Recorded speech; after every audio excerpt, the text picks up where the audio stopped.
நீ எதையாவது விட்டுட்டு போனோம், வெறுத்தால் மட்டும்தான் அங்கே போகணுன்றது அந்த காலத்தில் ஒரு ஈடுபாடு. இல்லை நீ எதுவும் வெறுக்கலைன்னா எல்லாத்தையும் ஆண்டு அனுபவித்து முடிச்சுட்டு உன் பிள்ளைங்களுக்கு பேர பிள்ளைங்களாம் செஞ்சுட்டு நீ காசி ராமேஸ்வரம் போய் உன் கர்மாவை தொலைச்சிக்கோ, நீ சாகிற வரைக்கும் அங்கேயே இருந்து செத்து போயிடு அப்படின்னு.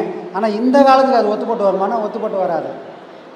நல்லவங்களோ கெட்டவங்களோ நாம் அட்ஜஸ்ட் பண்ணுற மாதிரி தான் அவங்களும் நம்மளை அட்ஜஸ்ட் பண்ணி தான் குடும்பம் நடந்துன்னு கிடக்குது.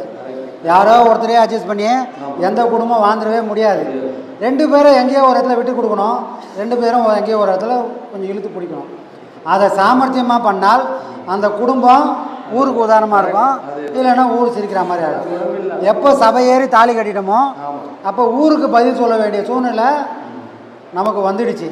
அப்போ நாம் எதை பண்ணாலும் ஊர் என்ன நினைக்கின்றதையும் கொஞ்சம் யோசனை பண்ணி எதுலேயும் கொஞ்சம் நிதானமாக இருந்தால் யாரும் கேலி பண்ணுற வாழ்க்கை யாருக்கும் அமையாது. விட்டு கொடுத்தாலன்றி